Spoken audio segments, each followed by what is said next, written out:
Welcome to Imagine Otherwise, the podcast about the people and projects bridging art, activism, and academia to build better worlds. Episodes offer in-depth interviews with creators who use culture for social justice and explore the nitty-gritty work of imagining otherwise. I'm your host, Cathy Hannabach. This is episode 87, and my guest today is Jenn M. Jackson.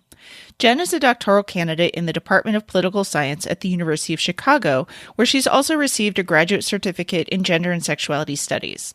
Jenn's research is in Black politics with a focus on group threat, gender and sexuality, public opinion, political psychology, and behavior. She'll be joining the Syracuse University Department of Political Science as an assistant professor in August 2019. Jenn is also a columnist at Teen Vogue, who focuses on Black, queer, radical feminist praxis, as well as a commitment to connecting today's social phenomena to the long arc of racial and gender history in the United States. She's also a burgeoning artist who enjoys painting and freehand drafting images of diasporic Black women in moments of thought, motion, and emotion. Through her research and teaching in the academy, her advocacy as an instructor of Chicago area high school and college-age students, and her journalistic work through the written word, Jenn seeks to disrupt the status quo that demands silence from those who are most marginalized in society. In our interview, Jenn and I chat about what it's like co-hosting a podcast about Black millennial life with her partner, how Black feminists are challenging popular savior narratives, why scholars need to unlearn some of the Academy's lessons in order to write truly great public scholarship, and how doing the justice work of love in public is how Jenn imagines otherwise. Thanks so much for being with us today, Jenn. Thank you for having me.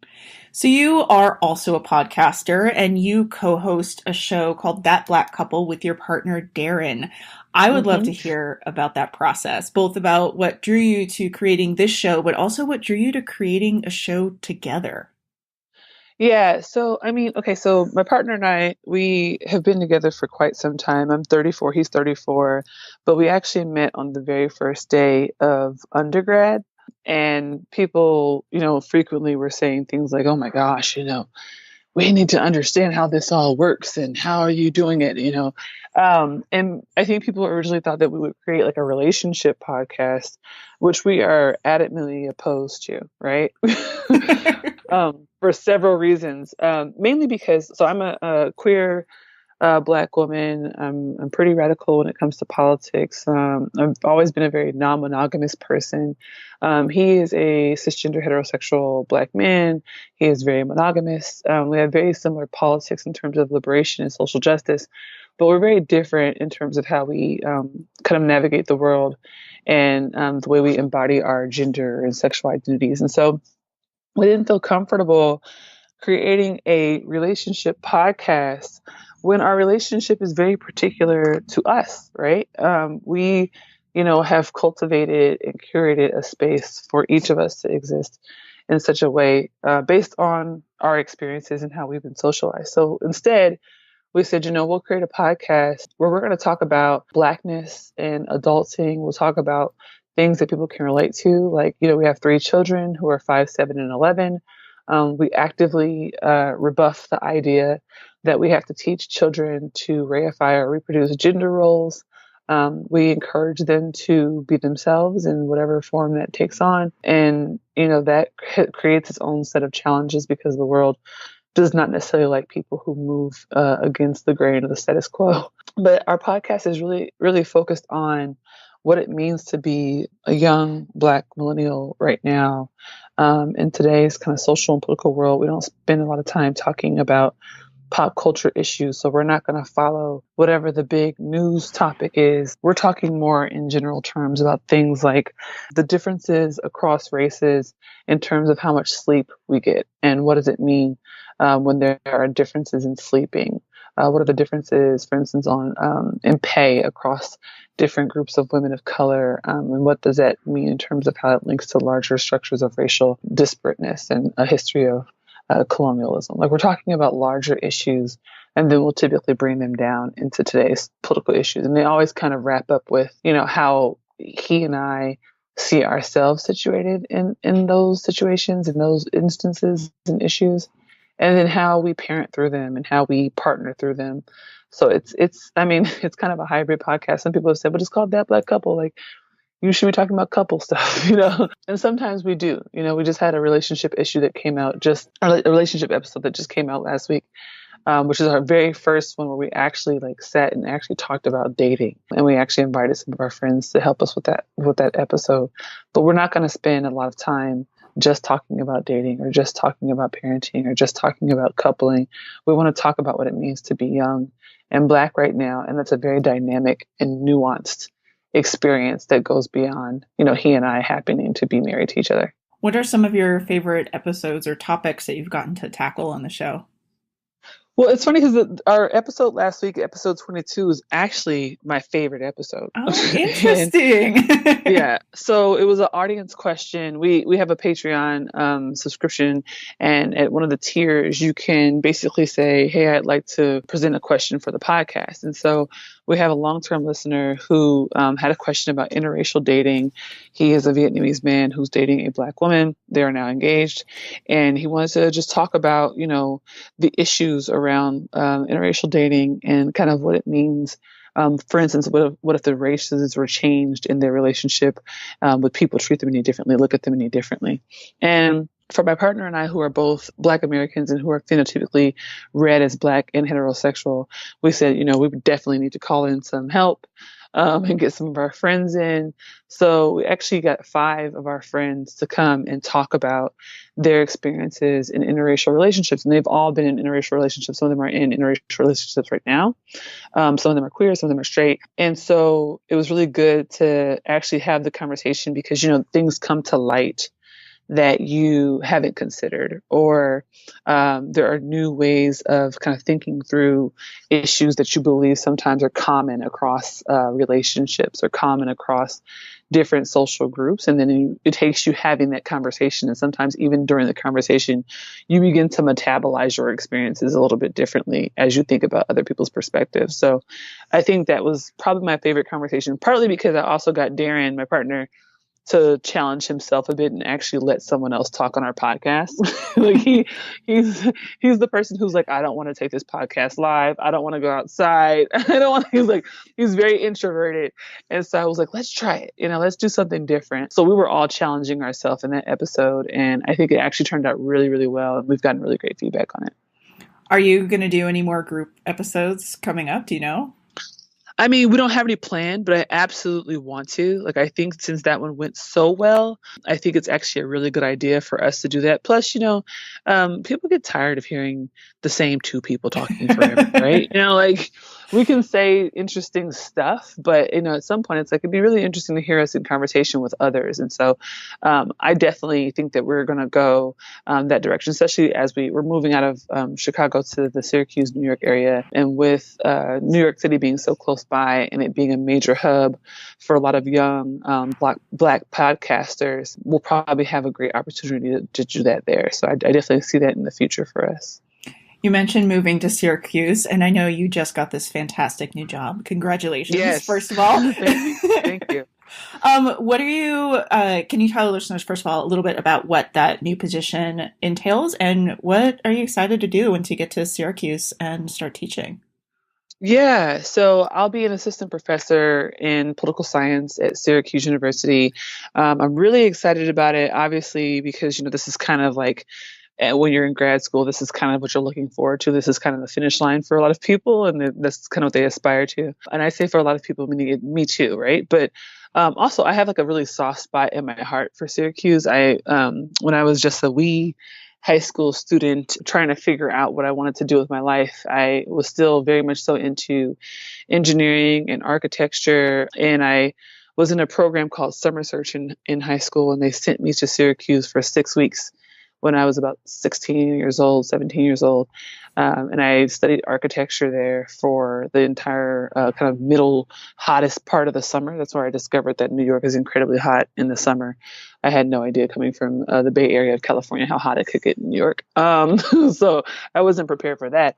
But I spent the summer drawing on campus, just drafting buildings and getting to know the campus. And there was this beautiful statue of Abraham Lincoln where we would sit and draw for hours. And when I went to Syracuse to interview for my job, that was the same building where I was actually interviewing. Oh, And wow. Talk about full circle, yes, right? yeah, right. And so I'm walking up and I'm like, oh my gosh, don't cry. Right. Like Oh, I'm like, I don't want to mess up my eyeliner. But it hit me right, like, it hit me right in the gut. But yeah, so I'll be teaching political science. My work is in Black politics. I focus a lot on gender and sexuality. I do work on political psychology and social movements and also political behavior.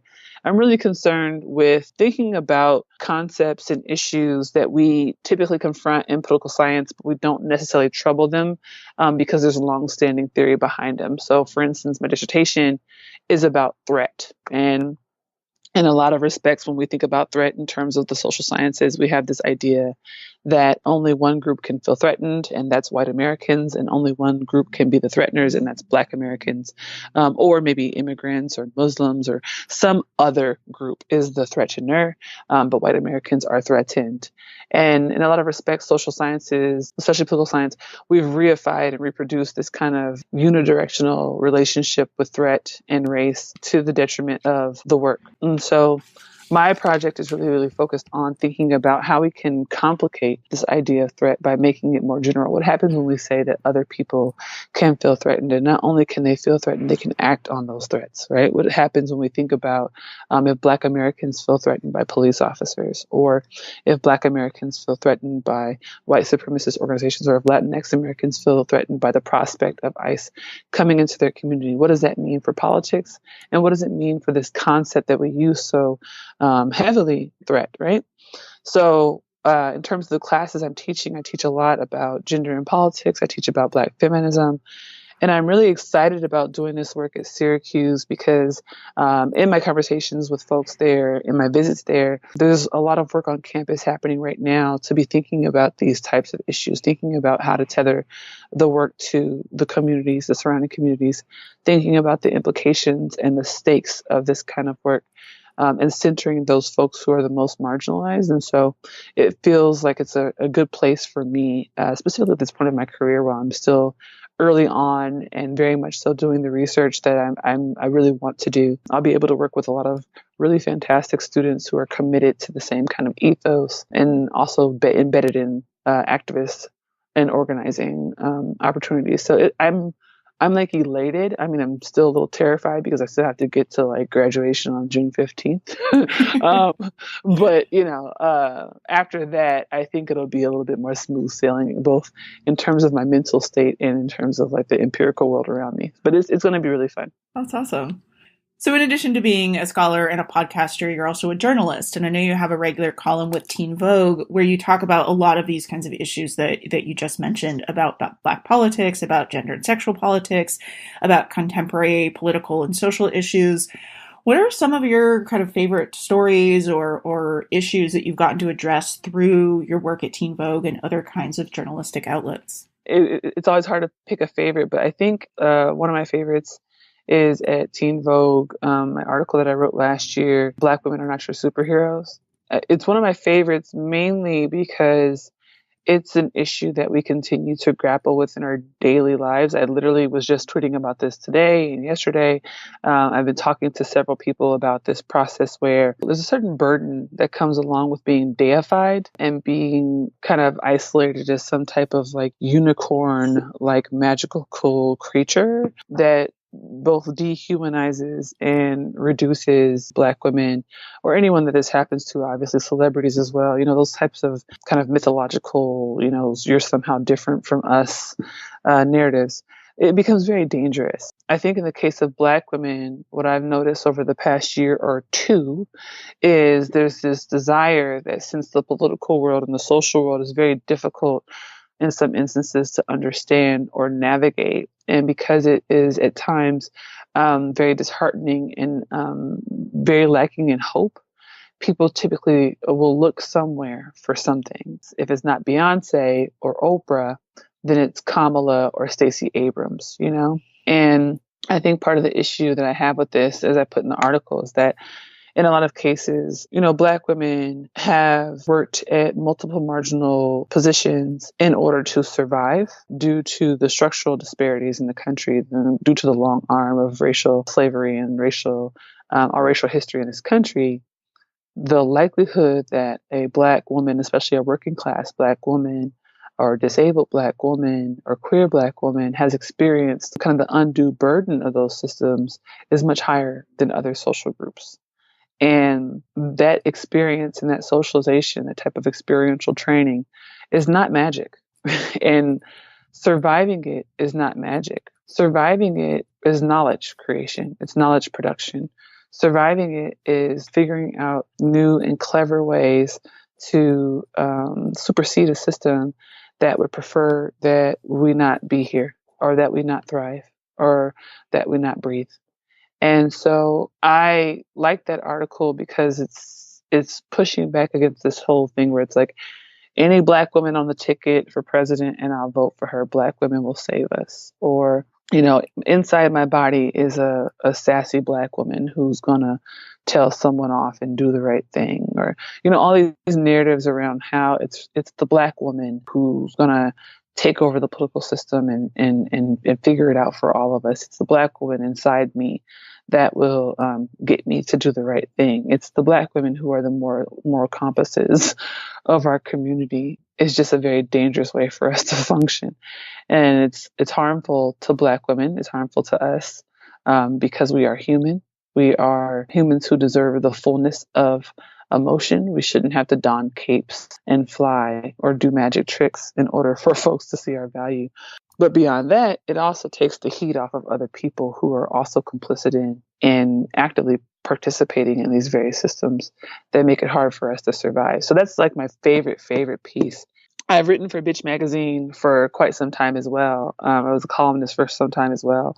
And one of my favorite pieces there is called The Fragility of Silence. And it's a long form piece that I spent a lot of time thinking about. And it was just me really ruminating on how silence kind of organizes and facilitates so much violence in our lives when we are children and we learn not to speak up about things that just don't seem right. It wasn't just talking about sexual violence, but it was also talking about violence against women in the form of like indentured servitude. It was talking about these violences that happen against young people who end up being incarcerated because they are forced to endure other forms of abuse and harm that they're not allowed to speak up about, and then it manifests in other ways. It's one of my favorite pieces because we don't often talk about the silences that many of us actively engage in, the ways that we say things like, I don't like confrontation, or I don't want to get involved, or that's not my problem. And how when we say those things about larger systemic issues like violence, trauma, harm to communities, what we're also saying is that it's okay if that happens to that person. It's okay if it happens to that group, because I don't need to use my power, my voice. I don't need to use my agency to actively struggle against that system. It's okay if it happens to them, and I'll speak up when it happens to me. And I think for me, that's just a deal breaker when it comes to liberatory politics, when it comes to justice for all. I think that the least we can do is speak. The least that we can do is say a thing, even if it's about a basketball player whose team we deeply love, or a football player who, for some reason, we are invested in the color of their jersey or something. If it's about that neighbor who was always nice and bought us cookies, but is also very violent toward their own children, right? Like, the least we can do is speak. I appreciate that I had a space to write that piece and to trouble something I think that people don't typically want to talk about. Both of those pieces are really fantastic examples of what it means to do critical and engaged and creative public scholarship. And so much, so as I think your teaching repertoire demonstrates and your academic research demonstrates, these certainly are conversations that are happening in different academic fields as well as in non-academic spaces. But oftentimes there aren't a lot of people that traverse that boundary. And you're a great example of someone that does, and whose work kind of consistently does in both of those realms. A lot of the listeners for this podcast want to do more public scholarship or want to learn how they can adapt their work to diverse audiences. Do you have any advice for folks who want to do more journalism or blogging or video or, whatever format it might take, public scholarship that can speak to and really kind of enliven these really fabulous public conversations? Yeah. So this is something I've been thinking about too. So one thing about me is I came into the academy. I think I always tell people I kind of fell backward into this PhD thing. So growing up, I was always an artist. I always wrote poetry. I freehand drew a lot. I was a painter growing up. And I was very much into engineering and designing, very obsessed with structures and homes and building and things like that. And so when I went to undergrad, I was really focused on engineering, and I got an engineering degree from USC. I ended up beginning my writing career in 2008 to 2010. I was watching what was happening to Black Americans across the country. I was watching the extrajudicial violence against Black communities at the hands of police and vigilantes, white vigilantes in communities. I was watching, this new person, Barack Obama, starting to bubble up and emerge and become a viable candidate for president. And all the while, I could not particularly articulate what I was experiencing because I was working in a corporate job as an engineer at Disney. And I didn't have the space or even the language to fully work through what I was experiencing. So the writing actually came to me because of the ways that my ability to navigate the world, I had foreclosures in my life, right? I had foreclosures in my political life. There wasn't a lot of organizing happening where I was living at the time, and I didn't have the ability to engage in network. There were foreclosures in terms of the networks that I had in my personal and professional job. I didn't have people who I could speak to at work about this, and I was the only Black person. And I also had foreclosures because I hadn't started reading yet. I hadn't started reading Bell Hooks and Audre Lorde and Kathy Cohen and Kimberly Crenshaw and Patricia Collins, and I didn't actually have the literature at my disposal to really help me to think through what I was experiencing. And so I think my recommendation, because those, first years were pretty hard. If I could give a recommendation to someone who's like, I'm an academic, I'm starting off as an academic, and I'd like to make the transition into writing. I did the opposite direction. I started off as a writer. I was writing for a very long time. And then I actually started grad school in 2014. And I think that actually helped me a lot with grad school. And I think the other direction's actually harder. Right. And so I would say that when it comes to the academy teaches us to be an interlocutor. The academy teaches us to distill and to synthesize the works and words and ideas of a canonical other, people who have been benighted as the speakers of the thing. We have them in every discipline. And it teaches us that our words and our thoughts are not valid and are not important because they are not as pinnacle as the canonical people. And we have to unlearn the processes of the academy if we are to do good work that is publicly engaged. The academy teaches us hierarchy. The academy teaches us isolation. The academy teaches us exclusion. The academy teaches us that there's a rigid divide between the academy and the real world.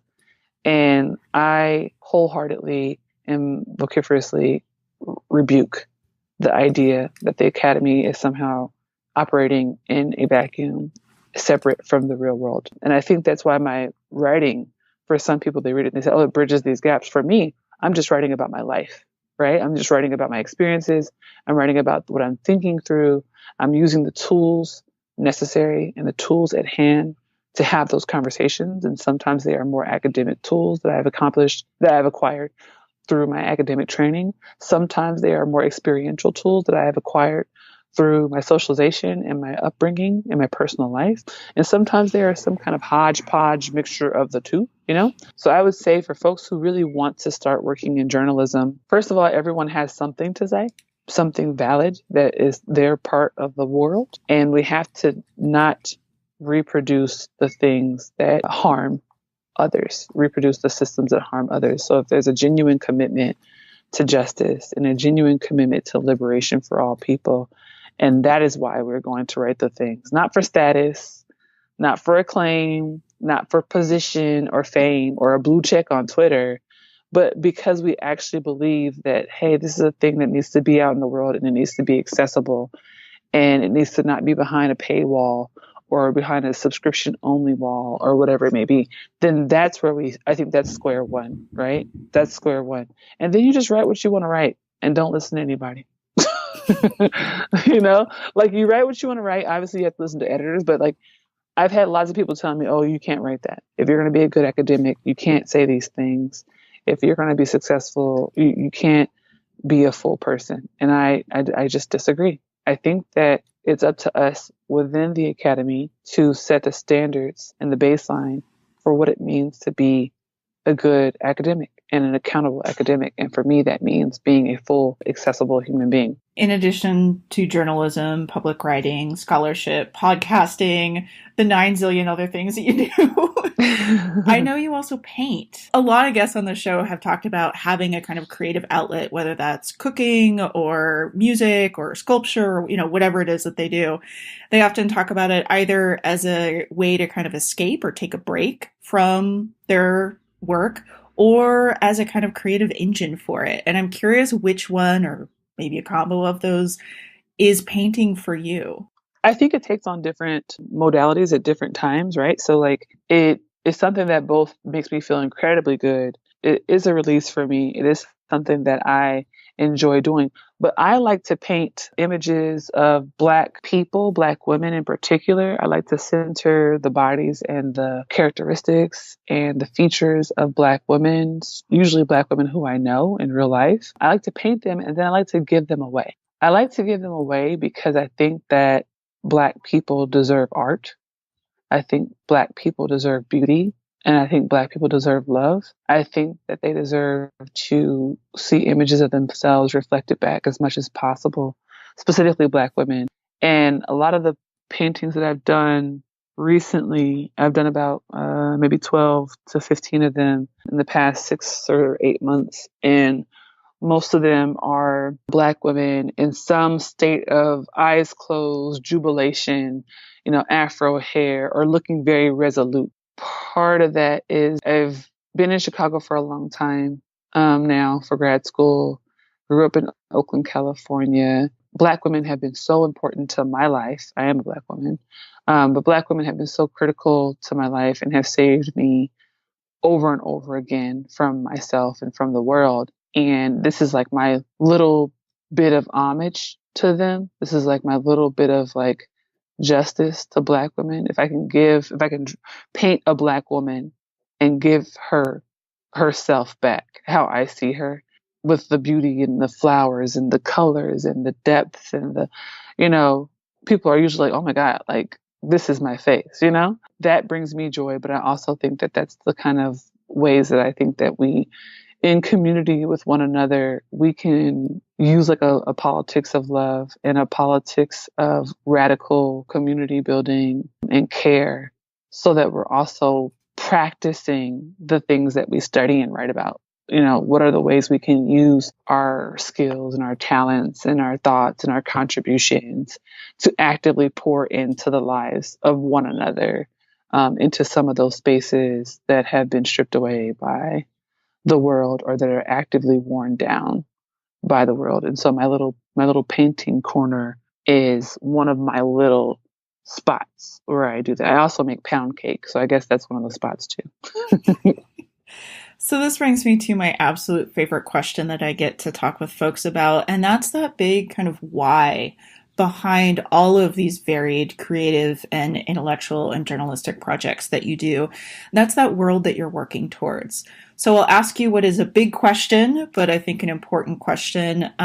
What kind of world do you want? I always think about Cornel West saying that justice is just love in public. And I want a just world. I've been writing a lot lately about love and intimacy and vulnerability and fullness. I want a full world. You know, I want a world where people of all shapes, forms, sizes, embodiments, manifestations have the ability to access what they need to be full, have the ability to embody themselves and love themselves in public and do justice to themselves without fear and retribution and harm. It's a lofty goal, but I think that the more that we are committed to doing justice to ourselves and to others, we can actually start to lay the foundation to create that world. And so for me, through my academic work, through my writing, through my painting, and also like just the way that I tend to also be in spaces with others, I try to do that work of justice, that work of love in public. Not the kind of love where we say, well, love is the answer. Let's just love everyone and not hold them accountable, because love is still accountable. Love requires that we call one another in and that we hold one another to a standard of doing justice to themselves and to others. So if we can get there, I think that'd be fantastic. I do too. Well, thank you so much for being with us today and sharing all of the ways that you imagine and create otherwise. No problem. This was fun. Thanks for listening to another episode of Imagine Otherwise.